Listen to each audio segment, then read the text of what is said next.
Hi friends, இன்றைக்கி நம்ம December 2027 part 3 current அஃபேர்ஸை பார்த்துருவோம் வாங்க. கேரளம் மற்றும் மணிப்பூர் உட்பட 5 மாநில ஆளுநர்கள் மாற்றம் செய்யப்பட்டிருக்காங்க. கேரள ஆளுநர் ஆரிஃப் முகமது கான் பீகார் ஆளுநராகவும், பீகார் ஆளுநர் ராஜேந்திர விஸ்வநாத் அர்லேக்கர் கேரளம் ஆளுநராகவும் மாற்றம் செய்யப்பட்டிருக்காங்க. மணிப்பூர் மாநில ஆளுநராக அஜய்குமார் பல்லா நியமனம் செய்யப்பட்டிருக்காரு. மிசோரம் ஆளுநர் ஹரிபாபு கமம்பட்டி ஒடிசா ஆளுநராகவும், மிசோரம் ஆளுநராக முன்னாள் இராணுவ தலைமை தளபதி வி.கே. சிங்கும் நியமனம் செய்யப்பட்டிருக்காரு. December 27 special days. டிசம்பர் 27 1911 அன்று இந்திய தேசிய கீதம் முதலில் கொல்கத்தாவில் நடைபெற்ற தேசிய காங்கிரஸ் மாநாட்டில் இசைக்கப்பட்ட தினமாக கொண்டாடப்படுது. டிசம்பர் 27 1956 தமிழ்நாட்டில் தமிழ் ஆட்சி மொழி சட்டம் ஒருமனதாக நிறைவேற்றப்பட்ட நாள். சுவாமித்வா திட்டம் 2020 இது தொடங்கப்பட்டது. ட்ரோன்கள் மூலம் நில வரைபடங்களும் எல்லைகளும் உருவாக்கப்படுகின்றன. இதன் மூலம் கிராமங்களின் சொத்து பிரச்சனைகளும் ஆக்கிரமிப்புகளும் வெகுவாக குறைஞ்சிருக்கு. கிராமங்களின் சொத்து உரிமையை ஸ்வாமித்வ அட்டை உறுதி செய்கிறது. உரிமைகள் பதிவேட்டில் வீட்டோட உரிமையாளர் பெயர் இடம்பெறுகிறது. வங்கியில் இருந்து கடன் பெறுவதை சொத்து அட்டை எளிதாக்குகிறது. கிராமப்புற சொத்துக்களின் பொருளாதார மதிப்பாய்வு சாத்தியமயமாக்கப்பட்டுள்ளது. வாஜ்பாயின் 100வது பிறந்த நாள். இவர் 1924 டிசம்பர் 25 குவாலியர் மாகாணத்தில், அதாவது இப்போதைய மத்திய பிரதேச மாகாணத்தில் பிறந்திருக்காரு. 3 முறை பிரதமராக பதவி வகித்தார். காங்கிரஸ் அல்லாத முதல் பிரதமர் வாஜ்பாய் தான். 2015 பாரத ரத்னா விருது பெற்றார். 2018 காலமானார். 97வது சட்ட திருத்தம். இது வாஜ்பாயால் கொண்டு வரப்பட்டது.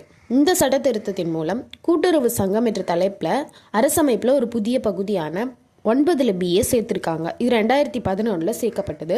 இந்த 9B ஆர்டிக்கல் 243ZH இருந்து ஆர்டிக்கல் 243ZT வரைக்கும் அடங்கியிருக்கு. இந்த புதிய பகுதியை கொண்டு வரதுக்கு முன்னாடி ஆர்டிக்கல் 19 மூலம் கூட்டுறவு சங்கங்களை உருவாக்குவதற்கான ஒரு அடிப்படை உரிமையை கொடுக்குது. ஆர்டிக்கல் 43B இதன் வாயிலாக கூட்டுறவு சங்கங்களின் மேம்பாட்டிற்கான புதிய மாநில கொள்கையின் வழிகாட்டு கோட்பாடுகளை சேர்த்திருக்கு. 2024 கடைசி அரையாண்டில் அதிகரித்த இந்திய தேயிலை ஏற்றுமதி. 25க்கும் மேற்பட்ட நாடுகளுக்கு இந்தியா தேயிலை ஏற்றுமதி செய்கிறது. இந்தியாவிலிருந்து தேயிலை இறக்குமதி செய்யும் நாடுகள் ஐக்கிய அரபு அமீரகம், Iraq, Iran, Russia, America, Britain. உலகின் ஒட்டுமொத்த ஏற்றுமதியில் 10% இந்தியா உற்பத்தி செய்கிறது. சர்வதேச அளவில் மிகப்பெரிய 5 தேயிலை ஏற்றுமதி நாடுகளில் ஒன்றாக இந்தியா இருக்குது. உலகின் சிறந்த தேயிலை ரகங்கள் அசாம், டார்ஜிலிங், நீலகிரி தேயிலைகள் தான். இந்தியாவில் பெரும்பாலும் கருப்பு வகை தேயிலை தான் உற்பத்தி செய்கிறாங்க. காந்தியின் தலைமையில் நடைபெற்ற ஒரே காங்கிரஸ் மாநாடு பெல்காம் காங்கிரஸ் மாநாடு தாங்க. இது 1924 டிசம்பர் 26, 27 தேதிகளில் நடைபெற்றது. 39வது இந்திய தேசிய காங்கிரஸ் மாநாடு இதுதான். இதில் 70,000 பேர் பங்கேற்றிருக்காங்க. இதோடைய நூற்றாண்டு விழா 2024 டிசம்பர் 26, 27 தேதிகளில் நடைபெறுது. இந்திரதனுஷ் திட்டம். இந்த திட்டத்தின்படி மொத்தம் 11 வகை தடுப்பூசிகள் 14 வகையான நோய்களை தடுக்க குழந்தைகளுக்கு செலுத்தப்படுகிறது. இந்த 14 வகை நோய்களில் நிமோனியா, மூளைக்காய்ச்சல், தொண்டை வீக்கம் உள்ளிட்ட 5 வகையான நோய்களுக்கு பென்டோவேலண்ட் தடுப்பூசி செலுத்தப்பட்டு வருகிறது. அமெரிக்காவின் தேசிய பறவையாக கழுகை அதிகாரப்பூர்வமாக உறுதி செய்துள்ளார் ஜோ பைடன். இந்த வெண்தலை கழுகு வட அமெரிக்காவை பூர்வீகமாக கொண்டுள்ளது.